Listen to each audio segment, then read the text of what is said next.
अस्सलाम वालेकुम, welcome back to my YouTube channel. तो जी दोस्तों, आज आपको पाकिस्तान के कुछ ऐसे अदाकाराओं के बारे में बताते हैं जो कि कादियानी हैं। सबसे पहले बात करते हैं प्रोफेसर डॉक्टर अब्दुल सलाम की। दोस्तों, जब भी पाकिस्तान में मौजूद कादियानियों की बात की जाए तो ये फहरिस्त डॉक्टर अब्दुल सलाम के ज़िक्र के बगैर नामुकम्मल है। डॉक्टर अब्दुल सलाम एक पाकिस्तानी थ्योरेटिकल फिजिस्ट थे और इन्होंने 1969 में फ़िज़िक्स का नोबल इनाम भी अपने नाम किया। वो मिस्र के अनवर सादात के बाद साइंस की दुनिया में नोबल इनाम हासिल करने वाले पहले पाकिस्तानी और इस्लामी मुल्क से ताल्लुक़ रखने वाले पहले इंसान थे। इन्होंने पाकिस्तान के एटमी प्रोग्राम पर डॉक्टर अब्दुल कदीर ख़ान के साथ भी काम किया था। डॉक्टर अब्दुल कदीर ख़ान के साथ काम किया तो डॉक्टर अब्दुल सलाम पूरी दुनिया के सामने एक अहमदी कादियानी थे और इन्होंने ये बात कभी किसी से नहीं छुपाई, क्योंकि इस दौर में मजहबी इंतहा पसंदी इतनी ज़्यादा पुरतशद्दुद नहीं थी और वो पाकिस्तान में बहुत इज़्ज़त का मकाम रखते थे।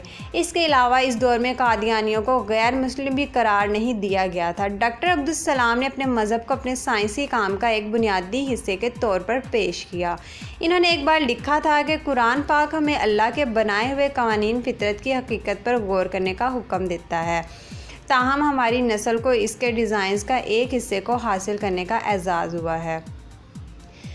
दोस्तों, उन्होंने कहा, ये अल्लाह का फ़ज़ल है जिसके लिए मैं शुक्रगुज़ार हूँ। फ़िज़िक्स का नोबल इनाम कबूल करते हुए भी अपनी तकरीर के दौरान डॉक्टर अब्दुल सलाम ने कुरान की आयत का हवाला दिया था। 1974 के दौरान पाकिस्तानी पार्लियामेंट ने second amendment to the constitution of Pakistan के, जिसमें अहमदियों को गैर मुस्लिम करार दे दिया गया और एहतजाज में डॉक्टर अब्दुल सलाम पाकिस्तान से लंदन रवाना हो गए। इनके जाने के बाद इन्होंने पाकिस्तान से अपने ताल्लुकात मुकम्मल तौर पर मुनक़ता नहीं किए और फ़िज़िक्स के ग्रुप से पाकिस्तान एटॉमिक एनर्जी कमीशन के साइंसदानों के साथ करीबी ताल्लुकात कायम रखे। तो नंबर 2 पर आते हैं सलमान तासीर।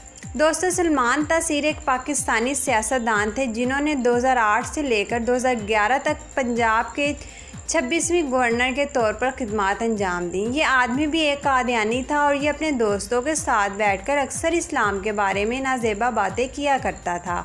सलमान तासीर ने 1960 की दहाई के आखिर में जुल्फ़िकार अली भुट्टो की पाकिस्तान पीपल्स पार्टी के रुकन के तौर पर अपने सियासी करियर का आगाज़ किया था। वो भुट्टो की आज़ादी की तहरीक का हिस्सा थे और इनकी गिरफ्तारी और सज़ाए मौत की मुखालफत करते थे। सलमान तासीर भुट्टो की बेटी और सियासी वारिस बेनज़ीर भुट्टो के सबसे करीब और काबिल एतमाद दोस्तों में से एक थे।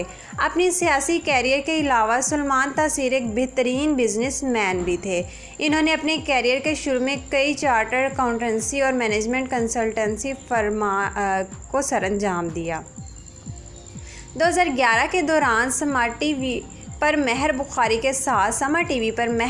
के साथ एक इंटरव्यू के दौरान सलमान तासीर ने मुल्क के तौहीन रिसालत के कानून के बारे में तबसरा किया और इन्होंने बड़े नाज़ेबा अल्फाज में मुल्क की तौहीन रिसालत के कानून को एक काला कानून कह डाला, नाउज़ुबिल्लाह। इन दिनों एक गैर मुस्लिम औरत आसिया बीबी को इस कानून के तहत सज़ाए मौत सुनाई गई थी। जनवरी 2011 को सलमान तासीर के अपने ही एक मुहाफ़िज़ मुमताज़ कादरी ने इस्लामाबाद के सेक्टर F में इनके घर के करीब कोसार मार्केट में इनको 27 गोलियां मारकर कत्ल कर दिया और रातों रात वो एक सेलिब्रिटी भी बन गया। शहर के अमीर लोगों और गैर मुल्कियों के लिए एक मशहूर ख़रीदारी की जगह और चाय पीने का मरकज़ था। सलमान तासीर के कत्ल होने के बाद चंद सुन्नी उलमा और मजहबी लीडर्स की जानिब से उनकी मौत पर शक के खिलाफ मुजाहरे के बावजूद लाहौर में उनके जनाजे पर सीनों की तादाद मौजूद थी। वज़ीर आज़म यूसुफ रज़ा गिलानी, राजा गुल और दीगर हुक्मरान लोगों के अलावा कई हामियान ने उनकी नमाज जनाजा में शिरकत की। तो नंबर 3 पर आते हैं सायरा वसीम। सायरा वसीम लाहौर की एक मशहूर तस्वीरी कार और फ़नकार थीं। इन्हें हर किस्म की तस्वीर बनाने के लिए जाना जाता था। वो इस्लाम की तनकीद करने की वजह से भी जानी जाती थी। इन्होंने अपने काले के ज़रिए पाकिस्तान की मुश्किलात का इजहार किया। वो अब अमेरिका में रहती हैं और पेंटिंग के लिए इस स्टाइल का इस्तेमाल करती थी। ये भी एक कादियानी है। नंबर 4 पर बात करते हैं नजम सेठी, एक पाकिस्तानी सियासतदान, निगार, बिजनेसमैन, सियासतदान और क्रिकेट एडमिनिस्ट्रेटर हैं जिन्होंने Pakistan cricket board management committee के चेयरमैन भी रह चुके हैं। वो फ्राई टाइमर और विरगट बुक के बानी थे। वो पाकिस्तान के निगरां वफाक वज़ीर आज़म और वज़ीर आला पंजाब के तौर पर भी खिदमत सरअंजाम दे चुके हैं।